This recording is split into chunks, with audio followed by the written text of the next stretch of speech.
기도하겠습니다. 하나님 아버지, 이 자리에 오셔서 주님의 말씀을 듣고 믿으며 순종하게 하여 주시옵소서. 예수님의 고향 사람들이 듣지도 않고 믿지도 않고 순종하지도 않아서 눈앞에 오신 창조주를, 가장 큰 은혜를 입을 수 있는 기회를 걷어차고 도대체 믿지 않아서 가장 큰 축복을 놓쳐버리는 그런 안타까운 일이 저희 가운데 일어나지 않게 해주시고, 주님, 저희는 듣고 말씀을 듣고 말을 듣고 순종하게 해주시옵소서. 예수님 이름 받들어 기도하였습니다. 아멘.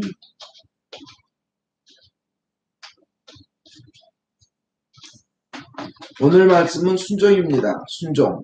지난주에 하나님에 대한 확신, 예수님에 대한 확신, 그것을 말씀드렸으니까 그 확신에 믿음이 있다. 그런데 순종이 없다.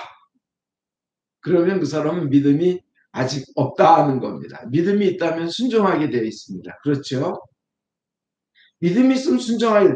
예수님의 오늘 복음에서 보듯이요, 예수님 그렇게 놀라운 기적과 지혜의 말씀을 전해줬는데도 그 요셉 아들 아냐, 그 마리아 아들 아냐, 어릴 때 자라난 거 다 봤는데 듣지도 않고 믿지도 않으려고 했습니다. 그러니까 평생 인류 역사상 한 번 갖기 어려운 귀한 기회, 하나님이 오셨는데 그 기회를 놓치는 겁니다.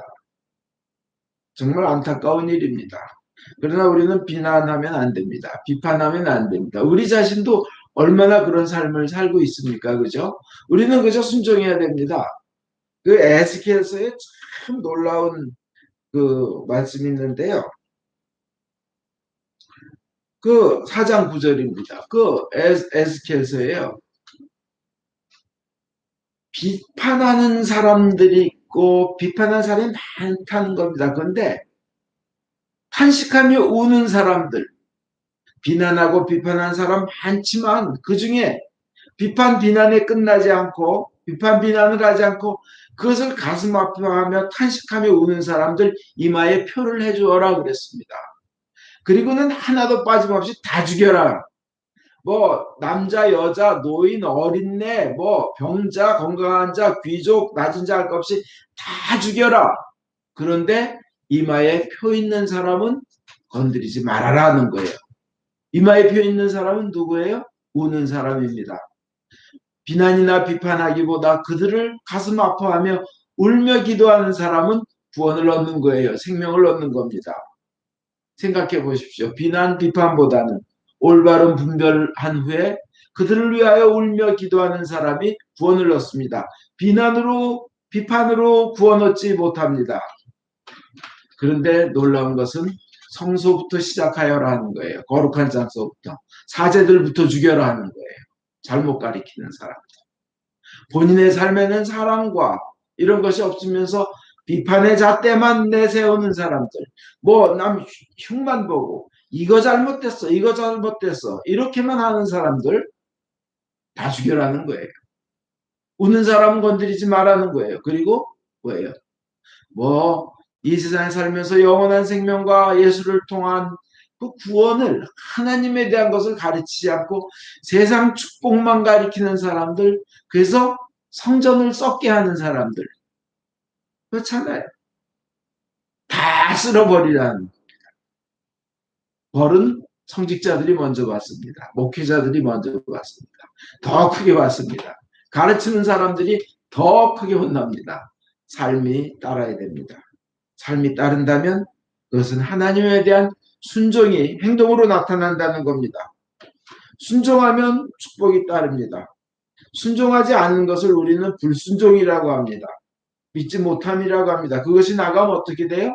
불순종에 끝나지 않고 거역하는 거고 대들게 됩니다. 하나님한테 대들면 어떻게 돼요? 불순종의 예로 아간이라고 있습니다. 아간.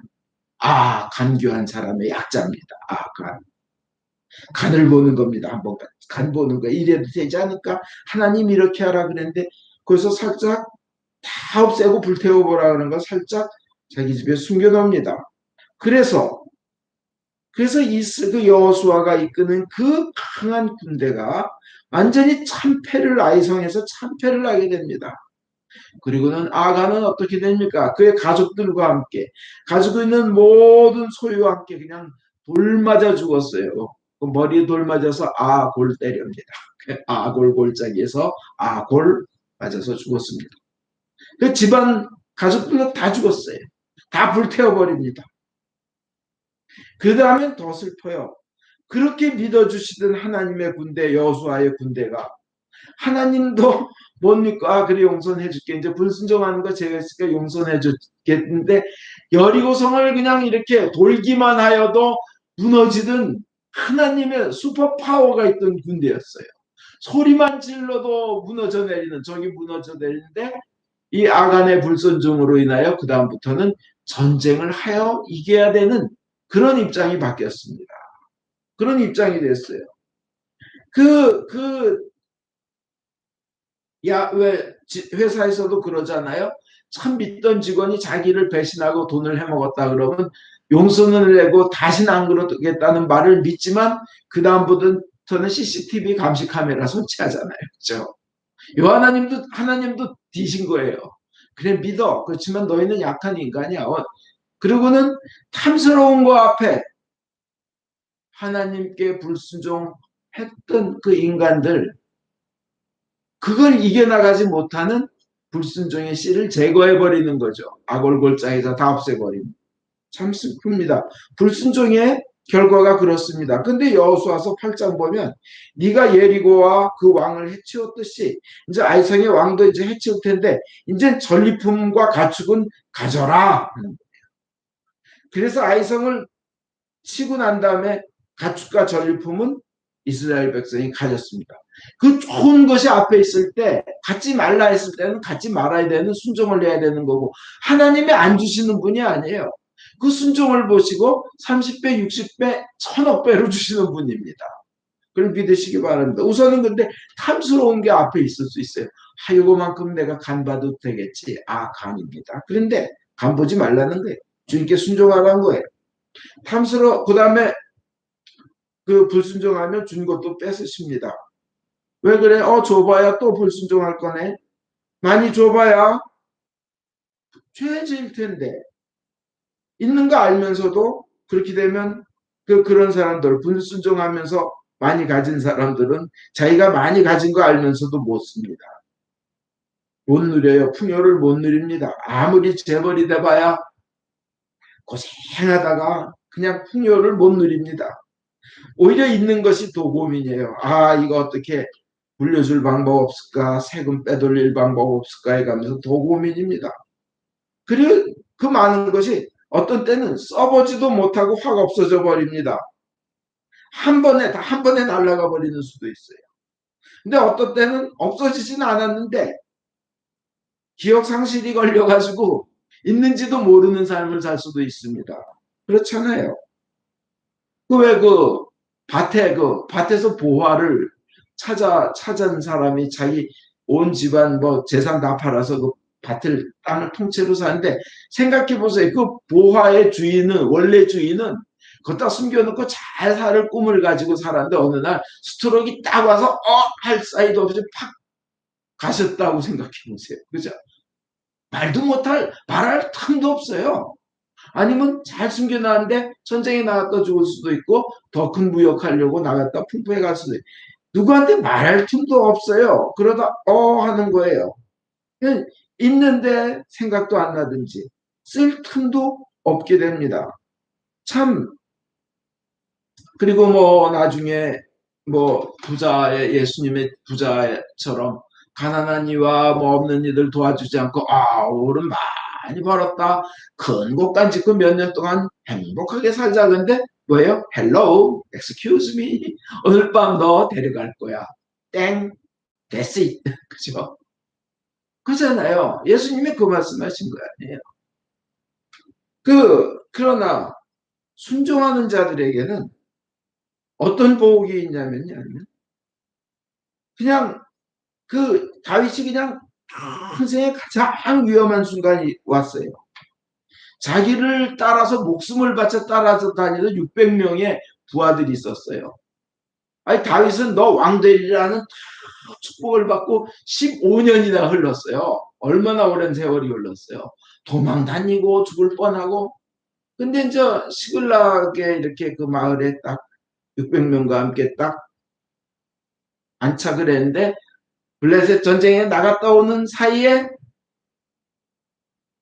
아말렉군이 와가지고 다 몽땅 다 가져간 거예요. 부인, 뭐 자식, 뭐 그리고는 동네를 불질러 버리고 다 잡아간 거예요.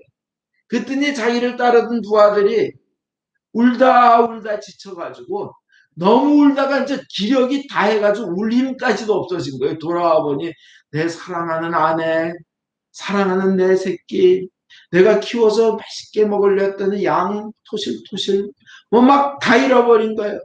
그러니까 수근수근 다윗 쫓아다녀봐야 소용없네. 돌로 쳐 죽이자. 이상 근데 그때 다윗은 뭐라 그랬어요? 예언자를 불러가지고 예언자가 쫓아가라. 너나 믿어라. 가라. 그러니까 어떻게 됐어요? 그냥 쫓아가거라 따라잡을 뿐만 아니라 모든 것을 도로 찾게 될 것이다 하는 말에 믿음을 가지고 순종을 해서 쫓아가서 다 찾았잖아요. 애 하나 뭐 양 하나 뭐 이런 것 하나도 없을 뿐 아니라 걔네들 아말렉군이 가지고 딴 데서 노략질해서 가지고 있던 것까지 다 뺏어왔잖아요. 오히려 더 잘 됐어요. 그걸로 끝나지 않아요. 싹 성경을 읽어보면 그렇게 도망 다니고 저기 하던 15년을 다니던 그 다윗이 사실은 그 순간 그 가까운 시기에 왕자리로 올 준비를 하나님은 하고 계셨다는 거예요. 길보아 산에서 옆에서 사울이 싸우다가 죽었어요. 다윗이 최고의 역경을 당하고 그런 그 시간과 비스름하게 해서 조금 뒤인지 앞인지 뭐 같은 시간인지 성경을 보면 하나님은 왕좌를 만들어 놓으신 거예요. 원래 오늘 제1독서가 그걸 읽게 돼 있어요. 다윗에게 모든 사람들이 찾아와서 우리의 왕이 돼 주십시오 하는 거였어요. 인생의 가장 위기의 순간이 순종하는 자에게는 가장 축복의 기회가 준비되어 있는 그 역전의 순간인 줄 믿으시기 바랍니다. 굉장히 어렵고 하면요. 순종하면 그렇게 돼요. 근데 불순종하면요. 아까 아간처럼도 되지만 다윗이 살면서 불순종하니까 어떻게 돼요? 자식이 자식을 강간하지요. 자식이 자식을 죽이죠. 얼마나 피를 토할 정도로 슬픈 일이에요. 자식이 아버지를 죽이려고 다윗을 죽이고 왕자리를 빼앗으려고 덤벼들기를 하죠. 그래서 울면서 맨발로 올리브 산등성으로 피해 맨발로 머리를 해치고 도망가야 되고 그 다음에 그 자식이 아버지의 여자를 대놓고 온 그 이스라엘 족속이 보는 데서 범하는 거예요. 불순종의 결과는 이렇게 무서운 거예요. 순종하시기 바랍니다. 순종하면요 하나님께서 임하셔요. 저는 이번에 전정환 의사 선생님의 그 새롭게 하소서에서 대담을 보고 놀랐는데 이분은 한센병 가지신 분들 옛날에 나환자 뭐 운둥이라고 막 저기 막 오해받고 저기 하시던 그분들을 33년간 치료하시며 돌보시는 분이신데 이분은 그냥 사람이 굉장히 많이 밀려요. 나환자를 치료하시는 분인데 많은 사람들이 전국에서 찾아오는 거예요. 믿을 수 있으니까. 하나님께 순종하는 삶을 사니까 그런 거예요.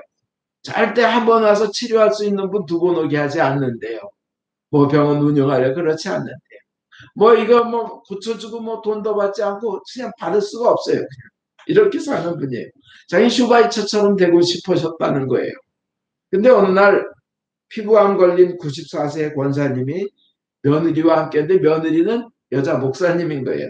여자 목사님이 시어머니 94세 권사님을 모시고 왔는데 여기 손에 딱 보니까 탁구공만한 피부암이 걸려있더라 하는 거예요.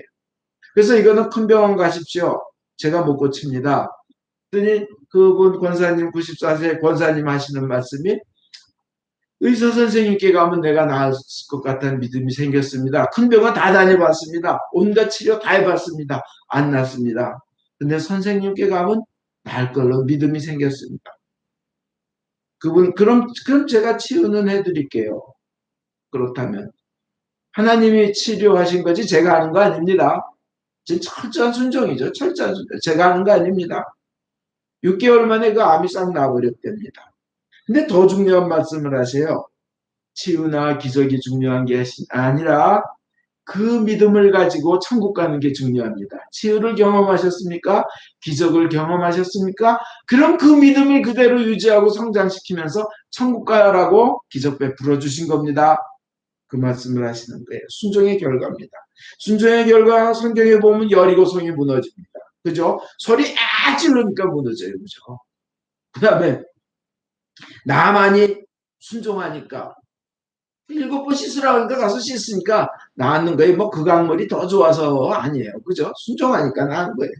예수님께 나왔던 나 환자들 10명도 뭐 예수님이 이렇게 고쳐주신 손 얹고 이러신 거 아니에요. 그 사제들한테 가서 너희 몸을 사제들에게 보여라. 그러니까 가는 동안에 낫다는 거예요. 가는 동안. 순종하니까 그런 거예요. 엘리사를 찾아온 과부요. 두 아들이 노예로 끌려갈 판인데 빚 때문에 남편은 죽고 수련생의 그 아내인 그 과부요. 엘리사가 시킨 대로 그릇 다 모아도 있는 대로 다 모아도 하니까 뭐예요? 순종한 만큼 복이 그냥 생기는 거 아니에요. 가득가득 채워지는 거예요. 더 많이 순종해서 더 많이 그릇을 했으면 더 많이 채워졌을 거 아니에요. 빚 다 갚고 뭐 이제 뭐 노예도 아니고요. 끌려갈 염려도 없고요. 엘리야가 만났던 또 과부도 그래요. 지금 당장 먹고 죽을 판인데 하나님이 내게 말씀하셨어. 우선 나에게 가져오시오 그랬잖아요. 먹고 죽으려고 했던 그 한 줌 그 밀가루하고 기름 부은 거. 순종했더니 가뭄이 끝날 때까지 그것이 마르지가 않는 거예요. 그죠? 순종의 역사입니다. 그럼 우리는 구체적으로 현실에서 무엇을 해나? 순종 첫째적으로 나타나는 게 예수님을 믿는 사람의 순종이 첫째로 나타나는 게 예수를 전하고 싶어 하는 거예요. 전도하고 싶어 하는 거예요. 전도하는 거예요. Great Commandment. 최고의 계명. 그건 뭐예요? 사랑하라. 내 이웃을 사랑하라. 하나님을 사랑하라. 이거잖아요. Great Commission. 최고의 그 사명. 땅끝까지 가서 예수 전하라는 거 아니에요? 그 두 개를 다 이루는 것이 그 전도예요. 왜냐? 아니 하나님을 사랑하는 거하고 이웃 사랑하는 거 그게 전도하고 뭔 관계 있냐? 직접적으로 관계 있죠. 하나님을 사랑한다면 전도 안 할 수가 없어요. 왜 그런지 아세요? 하나님이 자기 아들까지 내주고 그 목숨까지 내주어서 생명을 구하려고 인간의 생명을 구하려고 하셨는데 그 하나님의 뜻을 들어드리는 것 그게 하나님을 사랑하는 거예요. 그 하나님의 뜻을 들어드린 건 뭐예요? 전도해서 영원한 생명을 얻게 하는 거잖아요. 그죠? 하나님은 영원한 생명을 인간들이 얻기를 원하셔요. 아들 목숨까지 내주셨어요. 그 하나님의 뜻을 들어드리는 것이 그것이 하나님을 사랑하는 거예요. 그죠? 맨날 고시랑 눈 이렇게 뜨고 나 성경 제가 그 전에 성경 이렇게 들고 다니까 어떤 분이 나보다 20살 많은 사람 왜 성경을 이렇게 들고 다녀? 이렇게 들고 다녀야지 하면서 눈 이렇게 부릅뜨고 그게 경건인 줄 알고 그게 사랑인 줄 알아요. 교회에서 기타 치고 찬양한다고 나 저것들 잡것들 사탄의 무리 같은 것들하고 예배 한번 해서 이웃을 내 몸같이 사랑하라 그러는데 찬양 기타 들고 한다고 왜 우리가 잡것이 됩니까? 하나님을 사랑하는 그 율법에 매이지 않고 진정 생명을 귀하게 여겨서 전하는 것이 하나님을 사랑하는 거고 이웃을 내 몸같이 사랑하라.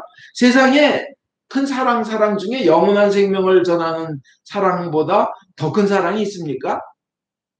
없어요. 영생을 전해주는 선물보다 더 귀한 선물이 있습니까? 내가 정말 자식을 사랑하고 내 부모를 사랑한다면 영원한 생명을 전해드리는 것이 가장 큰 효도고 가장 큰 사랑인 거예요. 그래서 그것은 전도는 Great Commandment, 가장 위대하신 계명과 가장 위대한 사명을 다 이루는 겁니다. 그것보다 더 큰 선행이 있어요? 그것보다 더 선한 일이 있습니까? 세상의 모든 좋은 것, 온갖 좋다는 것 다 합한 것보다 더 좋은 것이 뭐예요? 영원한 생명을 얻는 거고 천국이에요. 그렇잖아요. 이 세상 것 다 합쳐봐. 노벨상 2562개, 올림픽 금메달 33,000개 그거 다 나한테 준다 그러고 온 나라의 대통령 돼도 영원한 생명을 얻지 못하면 그 사람 실패한 인생이에요. 그러나 세상에 얻은 거 아무것도 없어도 아무것도 갖지 못해도 영원한 생명을 얻었다면 세상 그 모든 거 다 판 사람보다 더 성공한 사람이고 더 훌륭한 사람인 겁니다. 정말 더 나은 거예요. 그래서 전도 이것이 가장 큰 선행이며 가장 큰 성공이라는 겁니다. 그리고 전도하는 것이 또 사랑을 실천하는 것이 전도하면서 가난한 이들 무조건 예수 믿어라 예수 믿어라 뭐 그런 사람이 어디 있어요. 전도하다가 가난하면 그들에게 먹을 것 주고 그들에게 치료할 방법 알려주고 막 그들 위해서 기도해주고 저절로 그렇게 되잖아요. 저 한국 컴패션의 서정인 목사님의 그 고백을 들으면서 정말 회개했어요. 야, 그 자기가 직접 자기 골수를 뽑는데 그 드릴로 골반을 해서 구멍을 뭐 3개씩 뚫어가지고 깊이요. 거기서 골수를 빼가지고 주는 거래요. 엄청 또 그거를 막 해서 실패도 또 다 그거 하다가 또 실패도 하고 또 건치고 그러면서 어떤 그 외국에 그 학문이 막혀 있는 애 그 너무나 가난해가지고 하루 한 끼 먹기도 힘든 애가 어떻게 병원비 그거 수술을 생각하겠어요. 가난한 나라에 걔를 고쳐줬더니 몇 년 후에 걔가 걔 이제 수술 시켜주고 했더니 비디오를 보내왔는데 애가 엉덩이를 이렇게 그 비디오가 엉덩이를 찍었어요. 엉덩이를 막 흔들면서 춤을 추는 얼마나 귀여운 엉덩이에요. 그 애가 커가지고 그 가난한 이들을 위한 아프리카의 그 뭐 결핵 뭐 어쩌고 그런 NGO를 만들고 그렇게 도움받은 애들이 예수님을 영접하고 목사가 되고 그래서 영원한 생명을 하고 이 전도하면서 그런 사랑의 실천이 우리나라 세브란스 병원도 그렇고 우리나라 전도의 역사가 그렇잖아요. 병원 세우죠. 여자들 교육시키죠. 그 결과로 한국이 전 세계에서 뭐 10번째로 잘 사는 나라 됐잖아요. 그죠? 하나님의 축복으로. 전도하는 것이 하나님께 순종하는 첫 번째 길입니다. 두 번째로 또 순종하는 가장 또 귀한 것 두 번째가 가장 귀한 것을 주께 바치는 거예요. 여러분을 자신을 산제물로 바치라 그랬어요. 그 산제물로 바치는 건 너무 어마어마하니까 예? 간단히 얘기하면 주님 앞에 예물을 바치는 거. 출애굽기 23장 15절에 빈손으로 내 앞에 나오지 말라 그랬어요. 재물 없는 제사는 없어요. 그죠? 예물 없는 예배는 없어요. 물론 우리 이 미사 중에 진정한 제물은 예수님의 성체입니다. 예수님 자신을 바친 성체. 그리고 우리 자신이 영하면서 바치는 주님과 함께하는 그것입니다. 그러나 우리가 바치는 헌금이나 이런 예물의 의미는 첫째, 하나님이 모든 것의 주인이시라는 신앙 고백이에요. 하나님께 예물 바치는 건 하나님이 모든 것의 주인이시라는 고백입니다. 모든 것은 하나님 것입니다. 내 것 하나도 없습니다.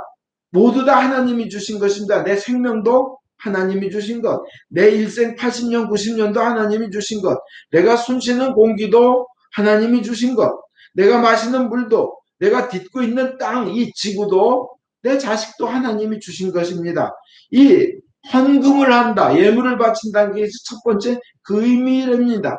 그 위대한 분을 왕을 왕으로 모시겠다는 거예요. 그래서 두 번째로 그 헌금의 자세는 어때야 하냐면 먼저 성별하여서 먼저 거룩하게 구별하여 놓고 그것을 하나님께 귀하게 바친다는 거예요.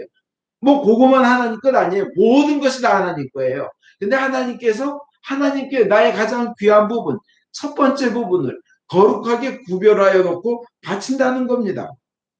쓰다 남은 것이 아니에요. 흠 있는 것이 아니에요. 더러운 것은 안 돼요. 먼저 하나님 것. 이 이스라엘 구약의 의미에서 먼저 것, 첫 번째 것을 바친다는 것은 모든 것을 다 바친다는 얘기예요. 주님께 그렇게 귀하게 바친다는 겁니다. 근데 흠이 있는 것, 더러운 것, 쓰다 남은 것, 그걸 만약 하나님께 바친다고 가져오면 성경의 말라기에 이렇게 돼 있어요. 너 그거 총독에게 주어봐. 총독에게 주어봐. 결과 어떻게 돼요?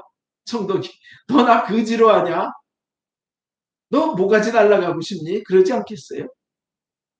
근데 하나님께 바치는 건데 너 나 거지 취급했으니 너도 거지 취급 받아볼래? 이겁니다. 그러니까 하나님께는 먼저 귀하고 성별되어 하나님께 바칠 것을 먼저 구별하여 놓는 겁니다. 거룩하게. 그리고 그것은 모든 것의 주인이신 하나님께서 그렇게 바쳐라 그러는데 그게 누굴 위한 것일까요? 저를 위한 겁니다. 생각해 보세요. 하나님이 선짓국을 드시겠습니까? 피를 마시겠습니까? 필라메뇽을 구워 드시겠어요? 뭐 흔들어 바친 갈비와 뒷다리 하나님이 그거 드시겠어요? 아니에요. 귀하게 하나님을 귀하게 여기는 그 모습을 보고 축복하시려고 주시는 겁니다. 어려울 때도 얘가 어려움을 이기고 나를 귀하게 여기나 그것을 보시고 그 자세를 보시고 30배 60배 수천억 배로 주신다는 겁니다. 결론입니다. 이제 여러분 훌륭한 선생님이 있어요. 실력도 있고 잘 가르쳐요. 그리고 사랑이 넘쳐요. 선생님들 학생들은 그 선생님을 믿어요. 근데 학생들이 숙제를 안 하면 선생님이 내주신 숙제를 안 하면 점수 나오겠어요? 좋은 점수요? 그리고 실력이 오르겠어요? 거기다 순종하지 않고 대들기까지 한다면 아무리 좋은 선생님이라도 뭔 의미가 있겠어요? 숙제는 해야 되는 겁니다. 여러분 순종으로서 순종을 행동으로 드러내 주시길 바랍니다. 그러면 좋은 결과가 나옵니다.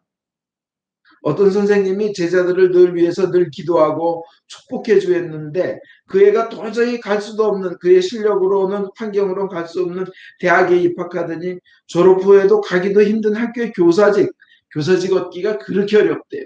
교사직을 얻었대요. 순종하고 믿으면서 어떤 애는 또 믿고 순종했는데 그 선생님 말씀 듣고 국가대표도 되고 인기 오페라 가수 찬양 가수도 되고 했다는 거예요. 유튜브에 나온 그 사람들 좀 쳐보니까 나오더라는 거예요.